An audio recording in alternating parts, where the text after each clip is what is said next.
Welcome to this really wacky, fun episode of Getting Stoked, where we're backstage at Crescent Ballroom with Covet. Who do I have exactly from the band here? It's Yvette. I play guitar. And it's David. I play bass.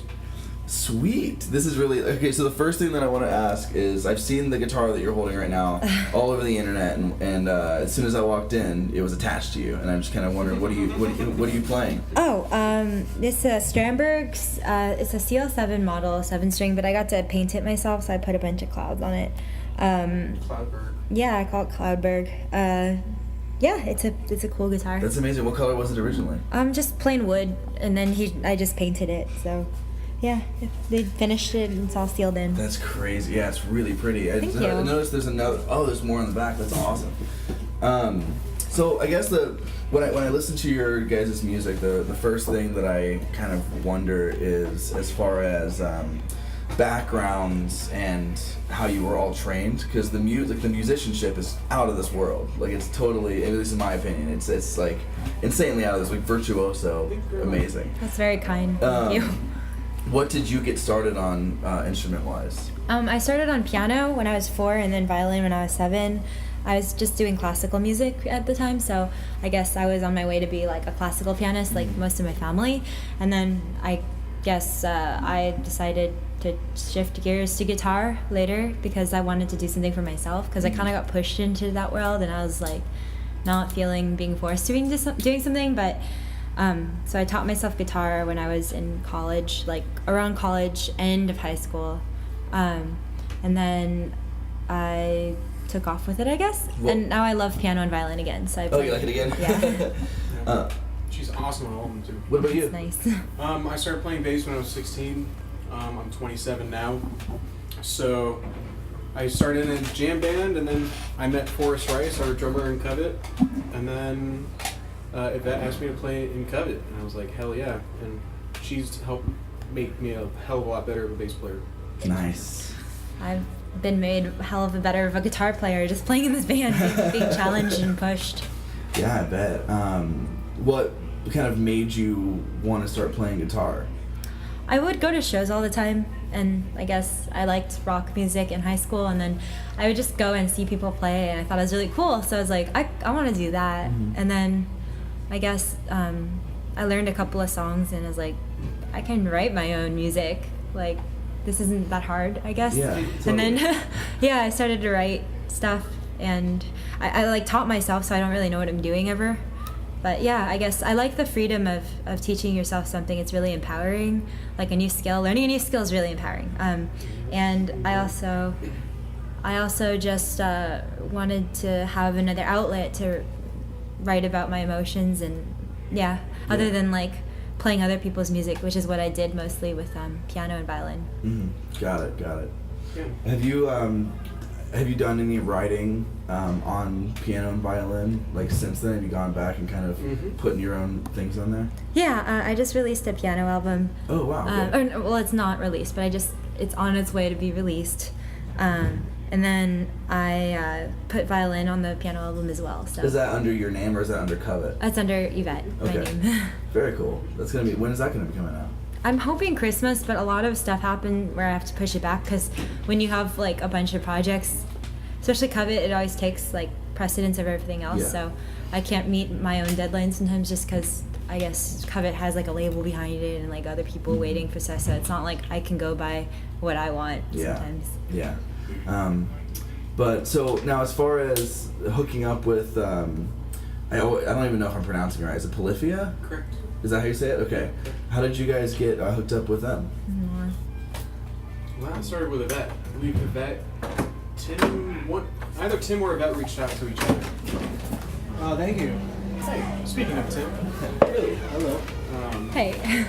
I guess we met on social media, and then we were all guitarists. We played music, and then we did a full US with them in like March 2017, and it was a blast. We had a great time, and I know we're excited to be back. Yeah. I can't imagine, like, I feel like after a tour like the ones that you guys go on, just becoming a better musician at the end of every single one. Absolutely. Playing The every talent night, is stacked.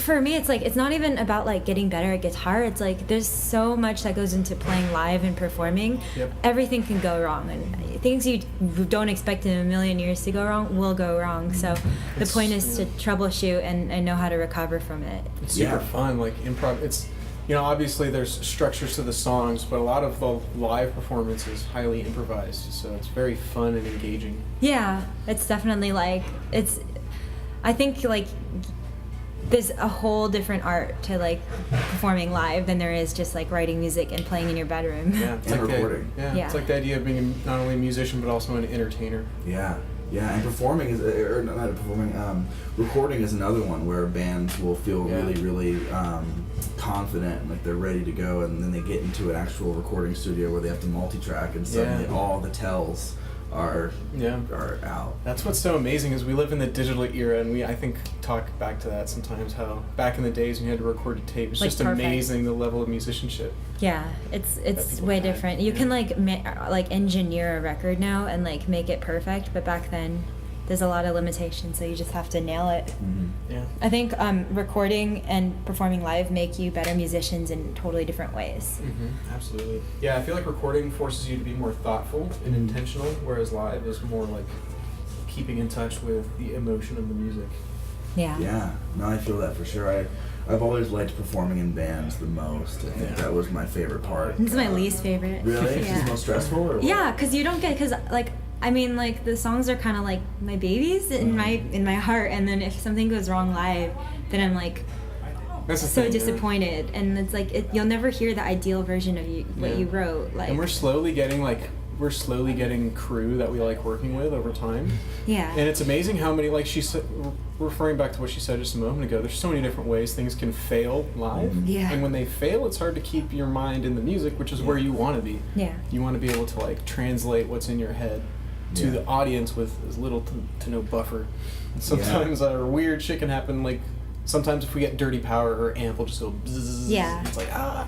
Put me in the worst mood, or like something on your board can go Yeah, wrong. my board dies all the time. It's a nightmare. Yeah, it's interesting. I mean, when it comes to playing live, recovery can almost, if you do it right, I've found that recovery can almost be an art in itself. Oh, yeah. Oh, like absolutely. like that can make there's been I feel like drummers are the masters of that. yeah, there's plenty of shows that I've been to where it's almost the show is almost better because the band like messed up and then either made a joke about it or they in some way like caught it, and then it's memorable. We because you talk remember about that. there was a particular moment from the band Terramelos who we toured with last June on the Chon headliner, and they had a small mishap. I believe it was at their Austin show or maybe the Denver show, one of the two.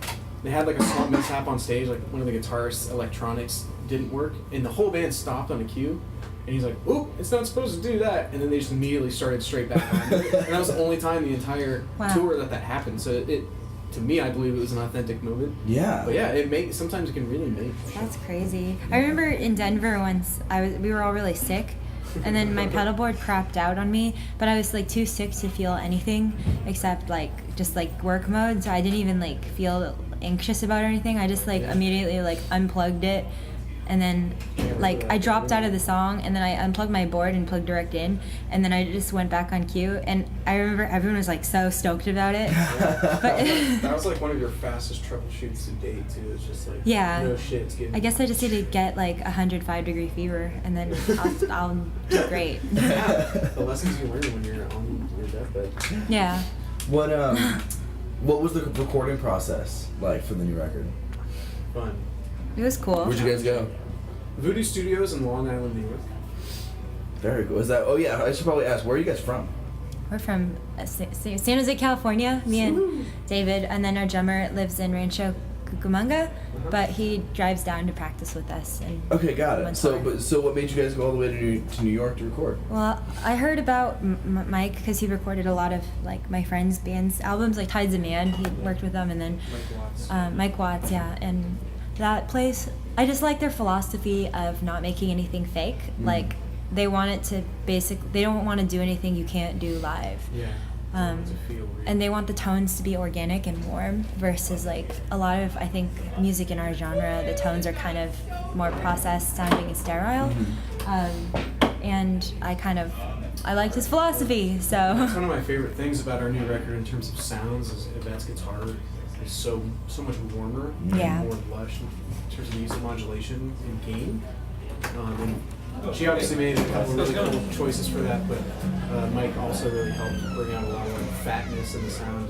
Yeah, I would definitely say like really warm and yeah, just full, lush. It sounds great. Thank you. Yeah, it was really fun. They had a lot of effects at the studio, and like we had one way we wanted it to sound, but then I guess we played with a lot of the gear at the studio, and it like they had a lot of really nice delays and really nice effects around. So we learned a lot about what we like, and we changed up our boards a lot and bought certain pedals after the recording process. All the pedals. Yeah, I was about to ask, like, did anything change while you guys were recording that you didn't kind of expect, or things kind of go a different way than the original vision? For me, yes. And it's always really fun because it's kind of like breathes new life into it. Mm-hmm. Sometimes you make those little tweaks, the puzzle pieces fit better. That makes sense. So, but is it not with you? Is it more like solid, like you know exactly what you want? I think I know exactly what I want. Actually, I feel like if I could change anything about a record, I would pronounce some of those tones even more. Like I would up the wetness to some of those delays, and then I would also crank or make some parts break up a little more. Because when I play them live, like they have like certain character that's I think missing from the record, but that's just, I think I'm just green. It was our first recording experience, so we didn't know how much we could like inject, and we didn't know like exactly how to get some stuff, what was even possible. So I think next time we learned a lot about. I'm really looking forward to the next recording. Me too. Already? Yeah. Damn. We have. That's awesome. We have a really fun song that we're unfortunately not playing tonight. Yeah. That I'm really sad because I love playing it, and it's a new one. It is fun, but yeah, maybe it'll be a surprise for next I time. think so. You guys already have plans to get back in the studio? Not yet, but I'd say we have around. Well, I know I have written 3 new songs, and I feel like maybe we'll go for like a full length or something, or another EP. Yeah. Yeah. That's so. awesome. Were either of you releasing anything before Covet, or recording anything that other than just like kind of demos for yourself? Yeah, her acoustic EP came out before Covet by a while, almost a year and a half. Oh yeah, I released an acoustic EP before that. I basically alternate. It's like acoustic Covet. And there's some also solo another stuff. an acoustic LP before that too. Oh yeah. That's a deep cut. Yeah, You it's gotta a find that. old one. I We think. Were Once. Well, I have 2. I have acoustic EP 1, acoustic EP 2, and then I have that one that. Just gotta like dig around on MediaFire Yeah, or something. we and were find It's it. not there. It's not on the really internet. good. It's It's really never good. been I put enjoy it. online. I hate Okay. it. I have a copy of it and I enjoy it from time to time. Good. Well, that's good. Do you feel like do you so I definitely get the sense that you're a perfectionist, right? You want things you want things perfect and Yeah. solid. Do you foresee a time where you'll be completely satisfied? Yeah, I think a lot of the times, like jamming in his garage, that's where we have a band practice. There's been times where we've played our set and then I'm like really satisfied with it. But I think it's different when you're playing in a room with different acoustics and new gear, and Yeah, you know, definitely. it's like. Definitely recording process. Yeah, I don't think I've ever played a show where I was like completely satisfied. Never. Tonight's gonna be the perfect set, right? Yeah, it'll be- Nope, is it- no, that's just you. Yeah, I'm gonna have Just the you. perfect set tonight, whatever that means. Yeah, I think like in his garage, because we go play there so often. It would be different if we had our band practice like in this venue every night, so we could tweak things to how we want them. But yeah, definitely, I'm most of the time live, never satisfied. I think recorded wise also never satisfied, but that's okay. Yeah. There's always, I think that's the nature of recording though, is anytime where you're, and she knows this, she's a great visual artist as well, it's like anytime you put something out, I feel like it's the nature of most artists I've met who want to still Nitpick continue to it. make tweaks and to be you have to be your own biggest critic, otherwise if Oh, you yeah. don't like it, then you're not, who else Yeah. is gonna like it? There's a great I don't know if either of you guys have ever been into Oingo Boingo, but there's Not a familiar. there's a Or Tim Burton's band. Yeah, it's Danny Elfman's band. And so he does all the music for him. He anyway they were together for like 30 years, and on their farewell show, last show they were ever gonna play together, there's a part where Danny is on stage reworking one of the songs, even though it's the last time they're ever gonna play any of the songs. Cool. He's like, yeah, let's do this differently, and everyone's like stressing because they have to relearn. Because they're like, God damn it, yeah. But there's one thing also. I think one of the most important lessons I learned from making art and putting it out in the world is you have to know a good stopping point. Like, I think it's totally possible to just go over something a million times or to like keep on changing things, but then you never ever let it go. And I think one thing I learned in art school is like you have to just put your babies out in the world and then just like literally don't care about them anymore. Like just move on to the next thing. Yeah, Star Trek calls that being consumed by the infinite. Yeah, it's like, because you can always make something better. You can always make something a little cooler. And you can always improve yourself, but it's you like, can't get lost in yeah, it. Get lost in the sauce. I believe Gucci Mane said that. So what do you guys do on the road as far as just kind of keeping spirits high and keeping... We murder each other emotionally. Lots of opiates. Just kidding. No opiates, but just brutal burns. That's important. I think we Lots just of chips. sit in silence. Afterwards. Just kidding. No, I think we joke around a lot. We have a lot of dumb inside jokes. Humor is like the key to staying together, I think. Absolutely. Like, you gotta laugh. Like, even when shit goes wrong, you play the worst show ever. At the time, it's like not funny at all because you're like mad and stressed. But then afterwards, you just talk about it and laugh. The Portland show where the guy threw the... Oh my god. Oh, yeah. What happened in Portland? We had a show where this guy who was probably on some kind of drug was Probably in ecstasy. Yeah, he was in the front, took off his shirt and like threw it on my pedal board, covered the whole thing. And then I was like, move your shirt. Like, I had to lean down while I was playing and I was like, move your shirt. And then he kept on touching my delays, like kept on turning the knobs, and I was just like, I hate you right now. Like, I'm man, gonna. stay in your lane, dude. Whoa. Yeah, and then during Vasu Deva's set, he jumped on stage and started dancing. Kind of, but totally hitting the board. Yeah, he fell on Grant's board. Ugh. Yeah, luckily our TM Sam Cole was there to kind of abduct him before he caused more mayhem. Yeah. Man. So there's like shitty shows, but then you just laugh them off, or like shitty things that happen, you laugh them off. Like, there was one show where our van died. First of all, we somehow drove to Florida. We somehow drove to Florida. Yeah, drove to Florida on 0 transmission fluid. Was it radiator fluid? Yeah, radiator. Was it radiator? Yeah, radiator. Radiator? Okay. Yeah, we had a completely empty radiator. Yeah, and so that was a miracle. And then our van for the rest of the tour kept on crapping out on us. Yeah, then the transmission blew halfway. Yeah, so we had to miss a bunch of shows, and then we got stuck in Kansas City, or was it Kansas? It was, Kansas City, Missouri with our boys from Violuna. Yeah, which is cool, but also we ended up leaving the merch in Kansas in the trunk. Oh. It was And just, so it was like kind of a sequence of, and then also like, we were like, at the time kind of like stressed, so everyone was in really low Let's spirits. just say it was character building. It was character building. Thank you, Lee Summit Transmission and Lee Summit, Missouri. You saved our asses. Thank you very much. Again, we need to do that publicly. I need to do that. Anyways, I digress. No, I understand. Thank you, That's Lee important. Transmission, Lee Summit Transmission, Missouri.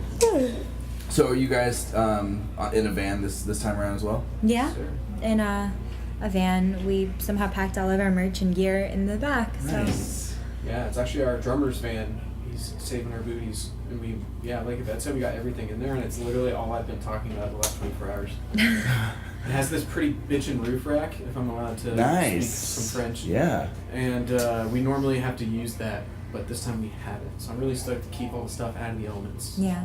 That's how long have you been on the road this run? Just one We day. just started this. Just So you started. guys first show? This is the day. first show. You're Let's gonna go catch ham. us green. You're gonna catch us before we get to troubleshoot stuff. I'm gonna play a it's- perfect set. You know what? I didn't check any of my delays, so It doesn't matter. There's gonna be some drunk guy there playing with them all. Yeah, probably. that's you. Yeah. After you hear that, you just do it perfect. Yeah, I know. I was gonna, like, you know, I think this could sound better. I'm gonna play with this. Maybe that's what he was trying to do. Maybe he was just trying to fix it to Yeah, his- maybe he's like an audiophile. And Yeah. He's just like, He's like, what's mix speed? if only like gain is volume, right? Just turn up the gain. tuning my modulation. Like, God, I should have thanked him. My bad. That's amazing. So, then as far as where do you guys play it in the Hey set? guys, we had a photographer come turn up, say he was here for you guys. Fuck me. Sorry, yes. Yeah, sorry. I'm just let him in. Thank you. Give him the Yeah, song. well, Thank you so much. we'll wrap But this it's up. just for I you. meant to. I set the alarm for that. It went off at 6:30. Thank you for coming here. Yeah, Thank you. You know I'm absolutely. at anyway, yeah, right? So Yeah, I don't have You it will yet. be Yeah, I 2 weeks will have set it up on tomorrow. that. Yeah, I'll have it tomorrow. I'm Joe, by the way. Hi. Anyone have a Matt? How's it going? Nice to meet you. What's your name? Matt. That's You sorry. with- Oh, he's just interviewing us. Yeah. This is this guy Sam. Hey man. Cool.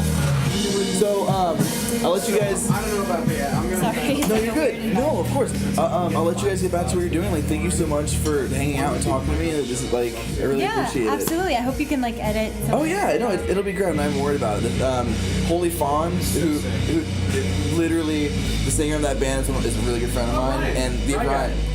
Yeah, they're He's awesome. amazing. Yeah. Anyway, I just wanted to shout I out love them. that. Yeah, we played 2 shows with them. Oh, really? On our headliner, they opened for us in, at the Rebel Lounge in Phoenix. Cool. And it was amazing. They played great as always. He's Yeah. amazing. He came onto the show a while back before Decibels came out, and I had all these questions ready to go for him.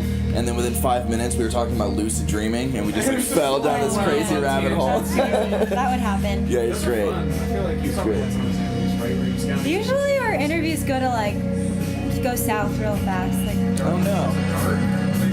yeah. Well, we have next time you guys are here, we'll have to get you in the studio, and we can block out time to get all kinds of dark and crazy Yeah. and wild. Yeah, we'll Yeah, do I it. feel like usually all my interviews just end up being really depressing. That's hey, but we can work with that. I mean, you brought up Sartre earlier, so it was almost getting there. But Yeah. Existentialism is our bag. all right. All right, guys. you I'm gonna so let you, of much. course, I'm gonna let you get your thing. Thank you so much for talking to me. Absolutely. Thank you everybody for listening, and yeah, stay tuned for some messages after this. Thank you, get stoked.